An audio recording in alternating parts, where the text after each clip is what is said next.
안녕하세요. 백정수 목사의 엘림TV. 이 시간은 디트리트 본 해퍼 목사님의 옥중 서신을 소개합니다. 디트리트 본 해퍼 목사님에 대해서 우리가 잘 알고 있습니다. 오늘은 그 옥중 서신 김순연 역으로 복 있는 사람 출판사에서 출간한 옥중 서신 저항과 복종이라는 책을 소개합니다. 먼저 우리는 디트리트 본 해퍼 목사님을 한번 살펴보도록 하겠습니다. 1906년에 태어나셨고요. 1945년 4월 9일에 순교하셨습니다. 독일 루터기 목사님이자 신학자이며 반나치 운동가입니다. 고백교회의 설립자 중 한 사람으로서 그는 아돌프 히틀러를 암살하려는 외국 첩보국의 구성원에 의해 진행된 계획에 가담하였습니다. 그는 1943년 3월 체포되어 감옥에 갇혔고 결국 독일 프루센비르크 수용소에서 1945년 4월 불과 2차 대전 종전을 4개월 앞두고 교수형에 처해졌습니다.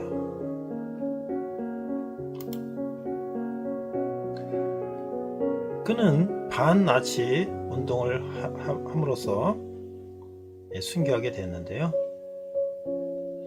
1933년 집권한 나치 독재에 대해서 독일 교회는 예언자적인 목소리를 내면서 저항하기는커녕 오히려 히틀러를 그리스도로 숭배하고 있었습니다. 당시 독일 교회에서는 보네퍼처럼 그리스도의 양심을 지키기 위해서 나치에 반대하는 신학자들도 있었는데 그들은 고백교회를 결성하여 그들의 양심을 실천했습니다. 하지만 나치 탄압으로 고백교회 참여자들은 박해를 받았는데 보네퍼 목사님도 그 중에 2년간 수용소를 전전했고 결국 교수형에 처하게 되었던 것입니다. 그가 친구들과 가족들에게 보낸 편지는 옥중서간으로 출판되었습니다. 디트리트 본 해퍼 목사님의 대표작으로는 세 가지를 책을 꼽고 있는데요. 첫 번째, 성도의 공동생활. 전 세계 그리스도인들이 가장 애독하는 기독교 고전이라고 일컬어지고 있습니다. 온전한 공동체를 꿈꾸는 이들을 위한 필독서입니다. 두 번째는 나를 따르라. 크리스티애니티 투데이 선정 20세기 최고의 책으로 선정되었습니다. 값싼 은혜주의에 맞서 값비싼 은혜와 제자도를 회복하라. 세 번째가 지금 소개하고 있는 옥중서신 저항과 옥종이라는 책입니다. 영국 처치타임스 선정 최고의 기독교 양서로 인정받고 있습니다. 하나님 앞에 가장 정직한 단독자로선 본 해퍼의 자화상이라고 일컬어지고 있습니다. 지금 본 해퍼 목사님의 옥중 서신을 소개하면서 지금 나오는 피아노 소리는 본 해퍼 목사님이 1944년 겨울 옥중에서 쓴 시를 독일 기독교 음악가 프리드 피에츠가 멜로디를 입혀서 곡을 만들었습니다. 우리나라에서도 CCM으로 많이 불려지고 있는 선한 능력으로라는 시입니다. 주 선한 능력으로 안으시네, 그 끄신 팔로 날 붙드시네. 절망 속에서도 흔들리지 않고 사랑하는 주 얼굴 구하리. 선한 능력으로 일어서리. 주만 의지하리. 믿음으로 우리 고대하네. 주 오실 그날 영광의 새날을 맞이하리. 백정성 목사의 힐림TV였습니다.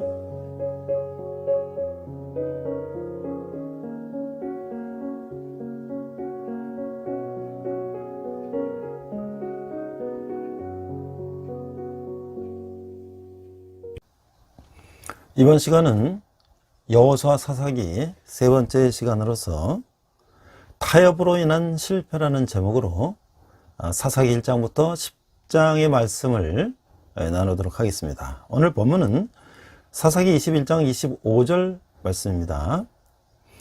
그때 이스라엘에 왕이 없으므로 사람이 각기 자기의 소견에 옳은 대로 행하였더라. 자, 영어로 NASB 버전인데요. 짰지 21장 25절. In those days there was no king in Israel. Everyone did what was right in his own eyes. 자기 눈에 보기에 옳다고 생각하는 대로 행하였다. 이런 말씀이에요. 자, 이 사사기는 어떤 내용인가?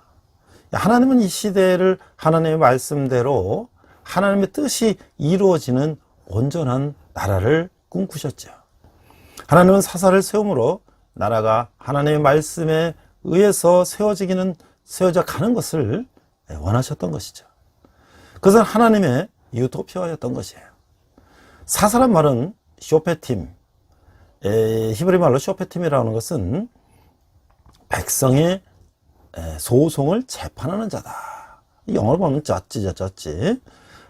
이런 의미보다는 누구를 바른 길로 인도하는 자 또는 구원자, 사사기 3장 9절에서 말씀하고 있어요.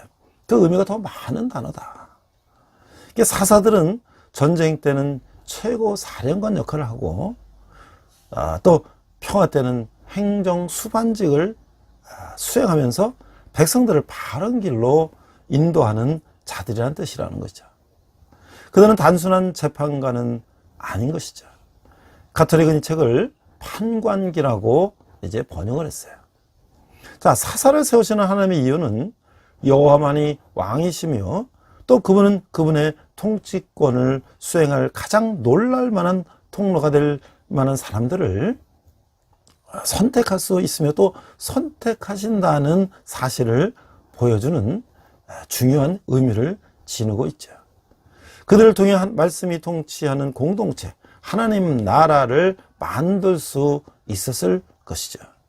그러나 땅을 정복하고 분배를 받은 이스라엘이 각 지파는 가나안의 우상 문화를 완전히 몰아내는 것을 실패하죠. 그 결과로 그들은 하나님을 의지하지 아니하고 그들이 각기 소견대로 살게 되었다는 것이에요. 하나님이 이 시기에 하나님의 말씀대로 하나님의 뜻이 이루어지는 온전한 나라를 꿈꾸셨던 것이죠. 그러나 이스라엘은 그들의 소견대로 행함으로 죄를 범할 수밖에 없었고, 그럼에도 하나님은 그들의 부르짖음을 구원으로 응답해 주시는 사랑을 보여주셨던 것이죠. 더더구나 하나님 나라의 막중한 사명을 띠고 있는 레위인이 그 사명을 망각함으로써 그들이 총체적 난맥상을 이제 보이고 있는 것이 17장 이하에서 우리는 보게 되는 것이에요. 자, 사사기에 대해서 우리가 1장 2장을 보면 그 1장 2장은 시대적 상황은 1장에서 쫓아내지 못했다는 말이 7번이나 나와요. 이것이 바로 사사기의 비극적 역사의 배경을 말해주는 것이죠. 이것은 모세를 통한 하나님의 준엄한 명령이었던 것이에요. 신명기 7장 1절에서 11절을 보면 여호와께서 택하신 민족이다 라고 이렇게 말씀하겠어요. 1절, 내 하나님 여호와께서 너를 인도하사 내 가서 차지할 땅으로 들이시고 네 앞에서 여러 민족, 헷 족속과 기르가스 족속과 아모리 족속과 가나안 족속과 브리스 족속과 히위 족속과 여부스 족속, 곧 너보다 많고 힘이 센 7족속을 쫓아내실 때에 2절, 네 하나님 여호와께서 그들을 내게 치게 하시리니 그때 너는 그들을 진멸할 것이다. 그들과 어떤 언약도 하지 말 것이며 그들을 불쌍히 여기지도 말 것이며 또 그들과 혼인하지도 말지니 네 딸을 그들의 아들에게 주지 말 것이요 그들의 딸도 내 며느리로 삼지 말 것은 4절 그가 내 아들을 유혹하여 그가 여호와를 떠나고 다른 신들을 섬기게 함으로 여호와께서 너에게 진노하사 갑자기 너희를 멸하실 것임이니라. 5절 오직 너희가 그들에게 행할 것은 이러하니 그들의 재산을 헐며 주상을 깨트리며 아사라 목상을 찍으며 조각한 우상들을 불살을 것이리라. 6절 너는 여호와 네 하나님의 성민이라 네 하나님 여호와께서 세상 만민 중에서 너를 자기 기업의 백성으로 택하셨나니 7절 여호와께서 너희를 기뻐하시고 너희를 택하심은 너희가 다른 민족보다 수요가 많기 때문이 아니니라. 너희는 오히려 모든 민족 중에 가장 적으니라. 8절 여호와께서 다만 너희를 사랑하심으로 말미암아 또는 너희 조상들에게 하신 맹세를 지키려 하심으로 말미암아 자기의 권능의 손으로 너희를 인도하여 내시되 너희를 그종되었던 집에서 애굽 왕 바라의 손에서 속량하셨나니 9절 그런즉 너는 알라 오직 네 하나님 여호와는 하나님이시오 신실하신 하나님이시라. 그를 사랑하고 그의 계명을 지키는 자에게는 천대까지 그의 언약을 이행하시며 인애를 베푸시되 10절 그를 미워하는 자에게는 당장에 보응하여 멸하시나니 여호와는 자기를 미워하는 자에게 지체하지 아니하시고 당장에 그에게 보응하시니라. 11절 그런즉 너는 오늘 내가 내게 명하는 명령과 규례 법도를 지켜 행할지니라. 자, 모세를 통해서 하나님이 이렇게 아주 자세하게 이스라엘 백성들에게 교훈을 하셨죠. 이것이 바로 진멸명령이다. 하나님의 진멸명령이라고 하는 거예요.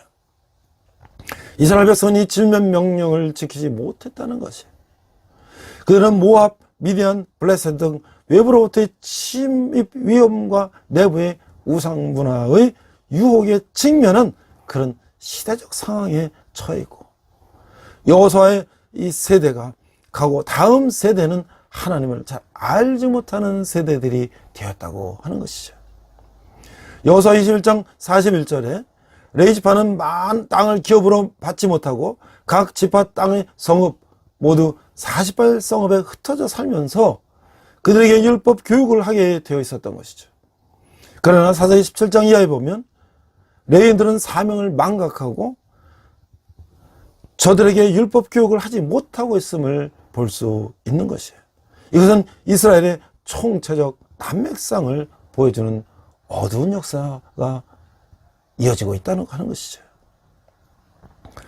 또 이제 보니까 3장에서 16장에 보니까 거듭 되풀이되는 반역을 저지르고 있어요. 사사기 3장에서 10장에 보니까 이 계속되는 반역이 이루어지고 있는데 3장에서 16장에 보면 여호와의 목전에서 악을 행하여 또 대적해 하시며 그런 여호와를 부르짖음에 한 구원자 사사를 세우셨으며 이게 계속 반복되는 거예요. 악을 행하면 또 혼나고 또 다시 부르짖고 잘못했습니다 하면 다시 또 구원자를 보내주시고 이 악순환이 계속되는 것을 이 사사기에서 우리는 볼 수가 있다는 것이죠.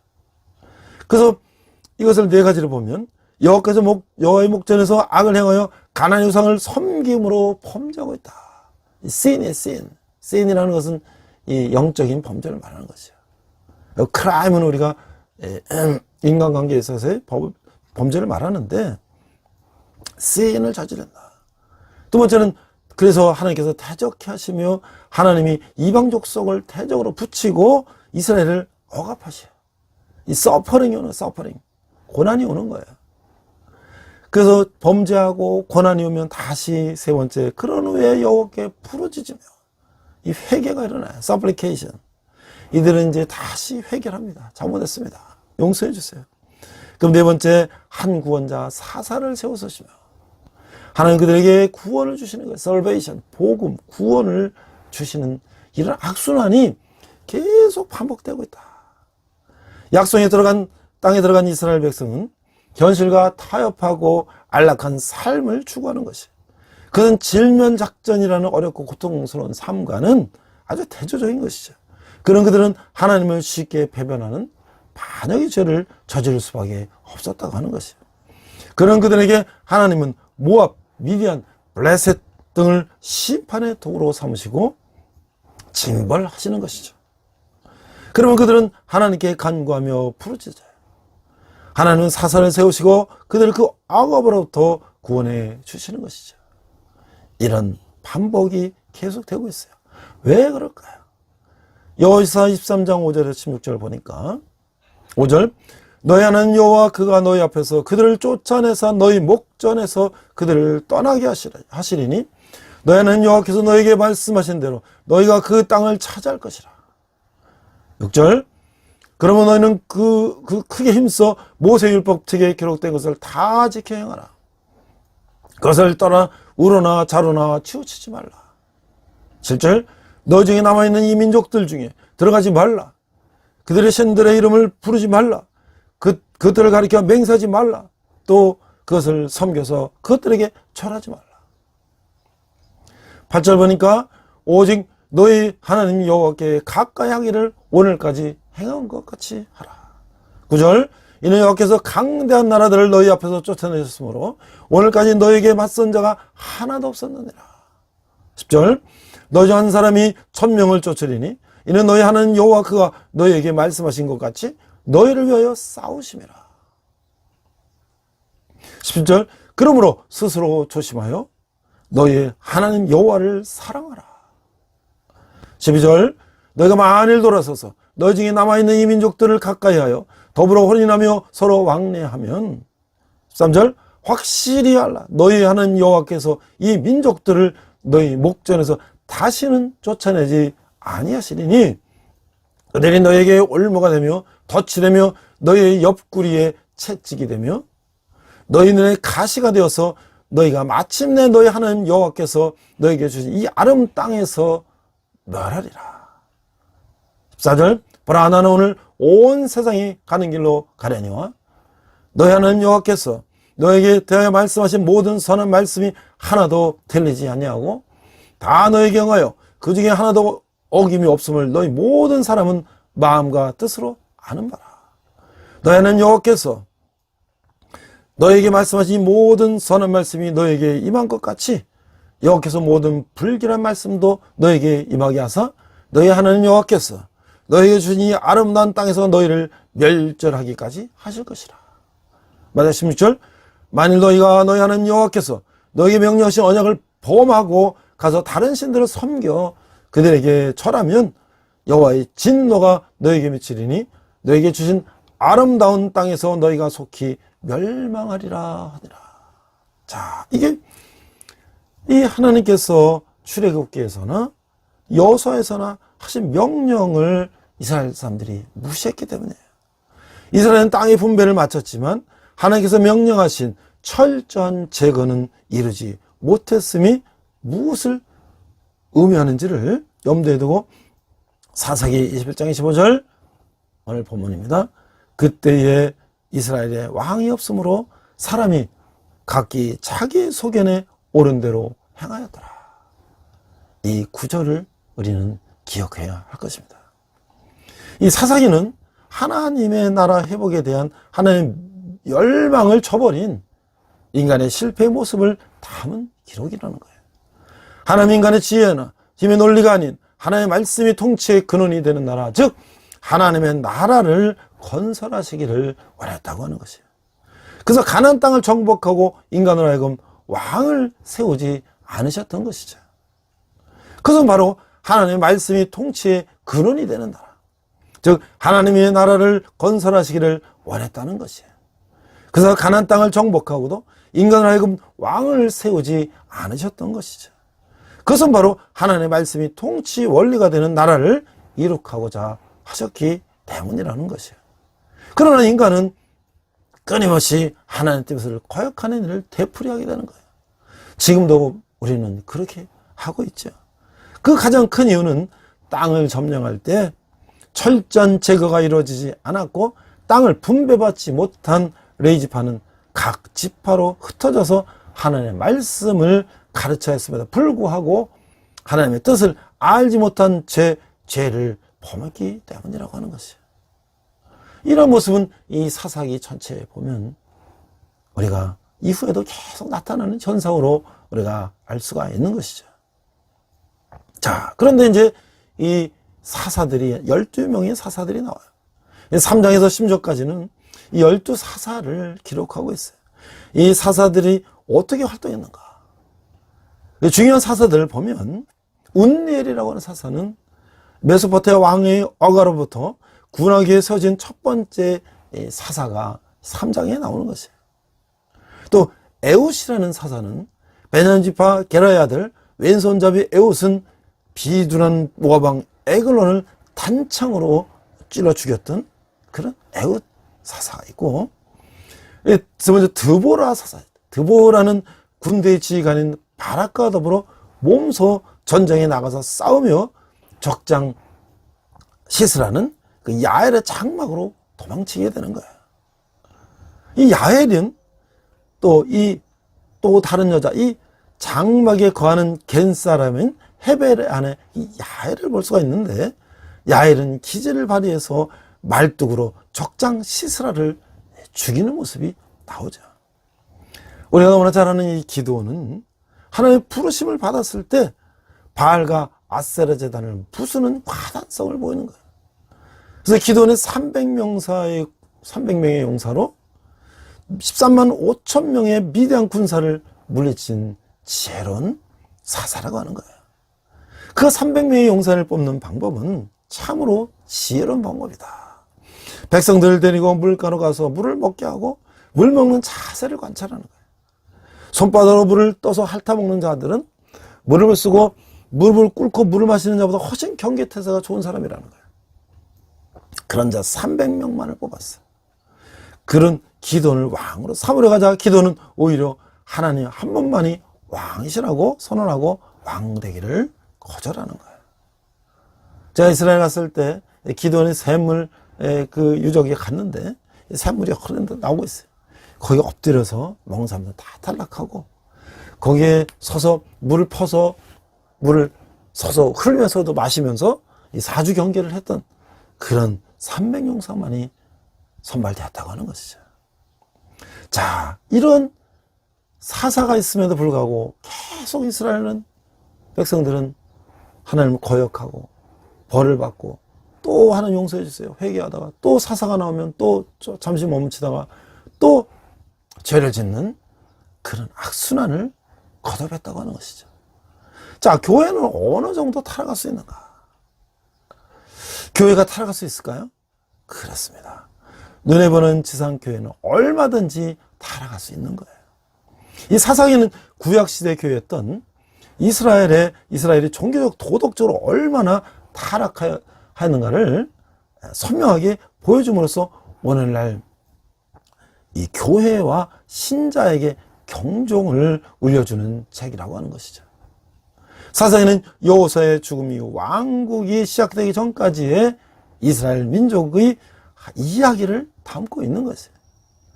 하나님의 백성의 타락성을 보여주는 이 사사기 주제는 그때는 왕이 없으므로 각자 자기의 소견에 오른 대로 행하였더라 하는 말이 4번씩 반복되는 이 문구를 보면 우리가 잘 알 수 있는 것이에요.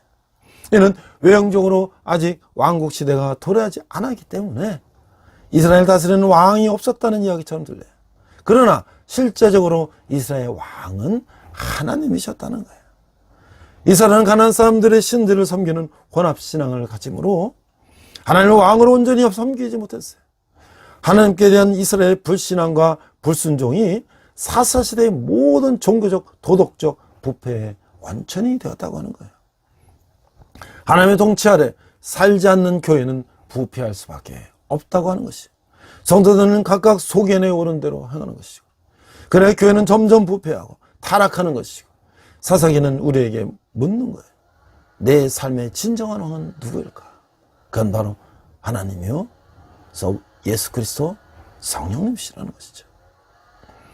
그 타락상은 중세 가톨릭 교회에도 일어났고 오늘날 이 20세기에도 일어났죠.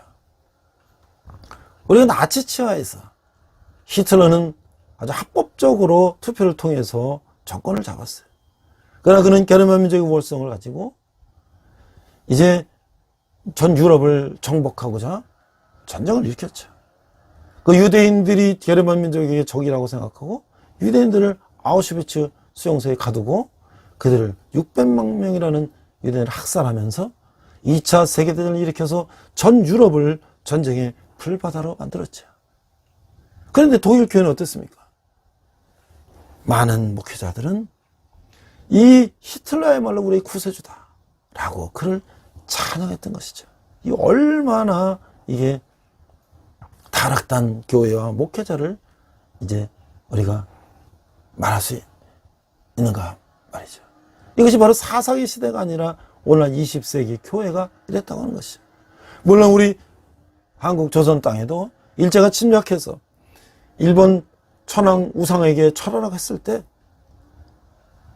그것을 반대하는 사람도 있지만 많은 총회나 많은 목회자들이 이거 종교생 행사니까 그냥 절해도 된다라고 일제에 타협했던 타락된 모습을 우리가 볼 수가 있는 거예요.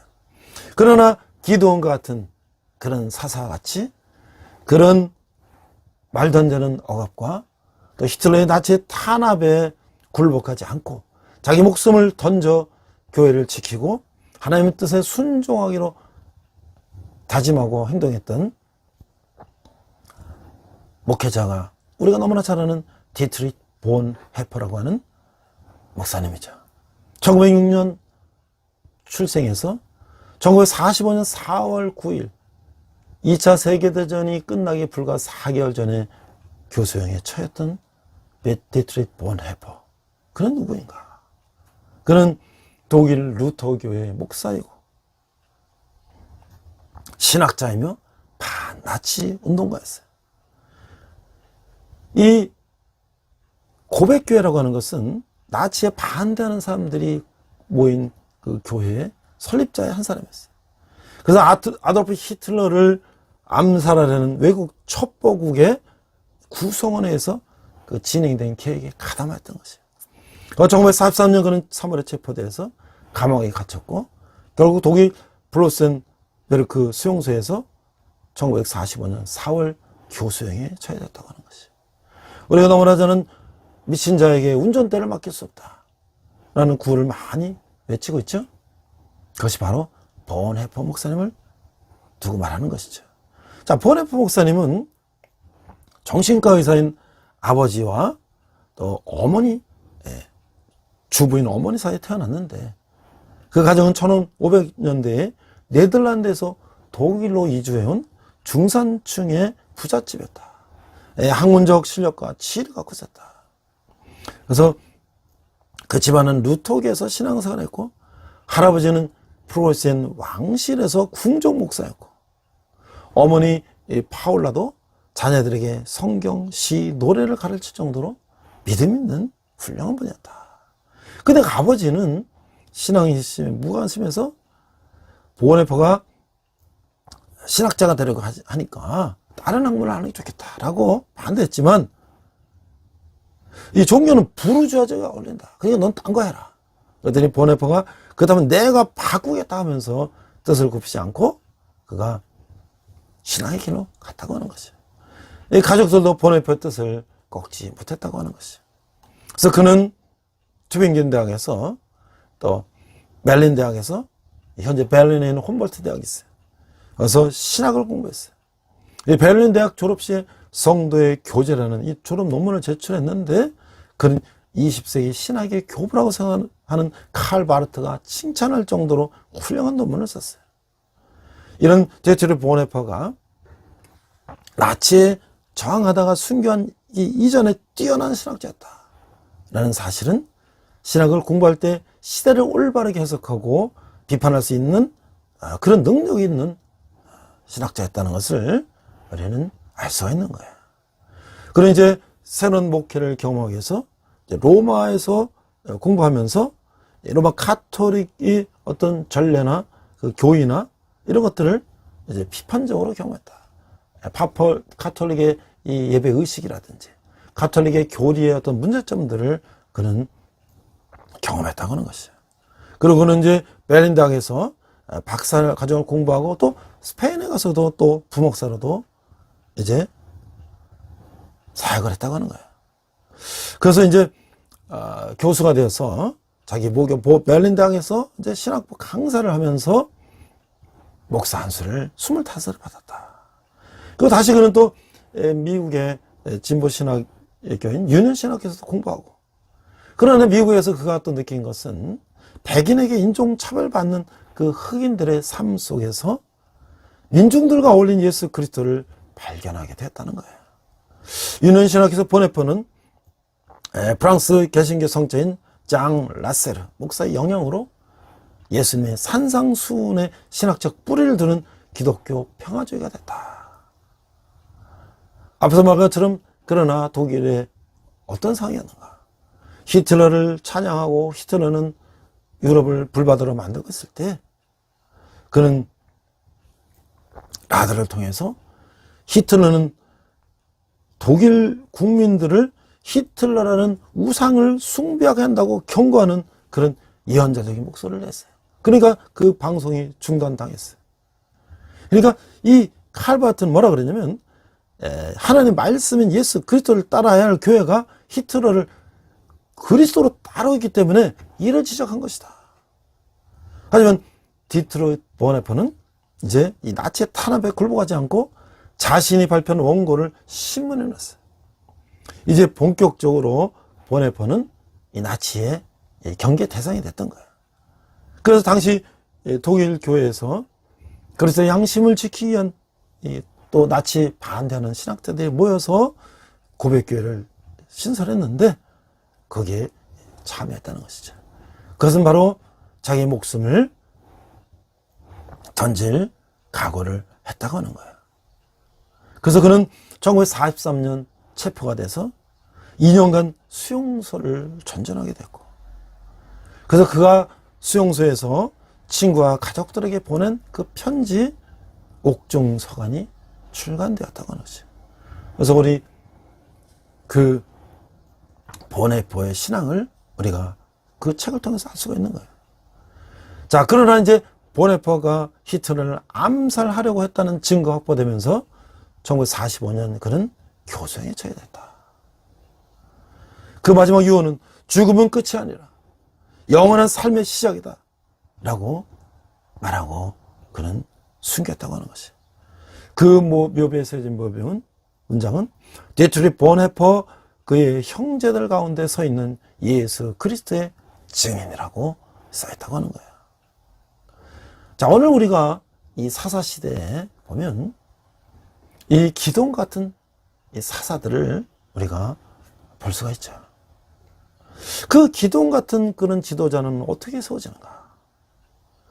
우리 기돈이 지도자로 세워지는 과정을 보면서 오늘날 이 교회 지도자들을 어떻게 세워야 되는가? 라는 성경적인 원리를 다시 한번 우리는 살펴봐야 할 것이에요.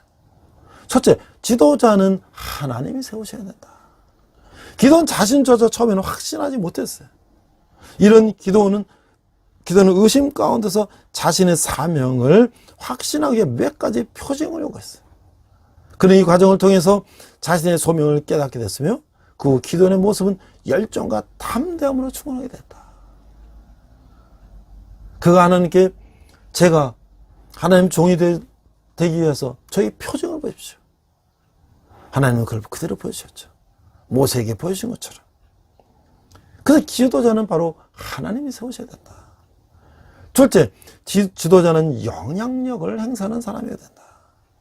처음에 기도원의 지도력은 그의 가정과 이웃에게 영향을 끼쳤어요. 그는 10명의 종과 함께 바알의 단을 헐고 하나님을 위한 새로운 단을 쌓고 번제를 드렸던 것이죠. 이 사건을 통해 가족과 지역에 강한 영향력을 끼치는 사람으로 세워진 것이에요. 아베셀 족속과 아셀, 스불론과 납달리 족속이 함께 그를 따랐어요. 지도자는 주변의 사람들에게 영향력을 끼치는 사람이라는 사실을 기도원이 보여준 것이죠. 자, 셋째, 그는 지도자로서의 영향력을 끼칠 수 있었던 요소는 여호와의 영이 임하셨기 때문이다 하는 것이에요. 사사기 6장 34절에 보니까 여호와의 영이 기드온에게 임하시니 기드온이 나팔을 불매 아베셀이 그의 뒤를 따라 부름을 받으니라. 이 성령은 역동적인 능력이고 이것은 사람들과의 관계를 통해서 전달되는 매력과 권위의 근거가 된다. 지도자로서의 그 하나님의 영이 함께 하신다면 그는 세상이 감당할 수 없는 인물이 된다고 하는 것이죠. 지도자가 된다고 하는 것이죠. 넷째로 기도는 재능과 통찰력이 있는 지도자다라고 하는 것이죠. 성경은 그가 타고난 능력을 구체적으로 설명하고 있지 않지만 여호와의 사자는 그를 큰 용사다. 사사기 6장 12절에 보니까 여호와의 사사가 기드온에게 나타나 이르되 큰 용사여 여호와께서 너와 함께 계시도다 하며 라고 불렀고 이 내 힘을 의지하고 가라. 사사기 6장 14절에 이렇게 말씀하고 지시하고 있는 거예요. 이 상황을 분별하는 지혜인 통찰력, 앞을 내다보는 비전은 사람들이 지도자를 따르게 하는 중요한 요소라고 하는 것이죠. 기도는 이를 근거로 해서 사람들을 전쟁터로 불러 모았고 하나님께서 확정시켜 주시는 승리의 확신을 전달하게 되었다는 거예요. 오늘 이런 기도원과 같은 지도자를 우리가 볼 수가 있는데 그 중에 한 사람이 바로 보네파 같은 그런 목사님이라는 거예요. 앞서도 얘기했지만 그런 나치 치하에서 그는 히틀러에 굴복하지 않고 교회를 지키는데 그 목숨을 걸었다는 거예요. 그는 고난을 함께하는 신학을 추구했어요. 제철의 보네파 신학은 고난을 함께 나누는 삶의 실천이라고 합니다.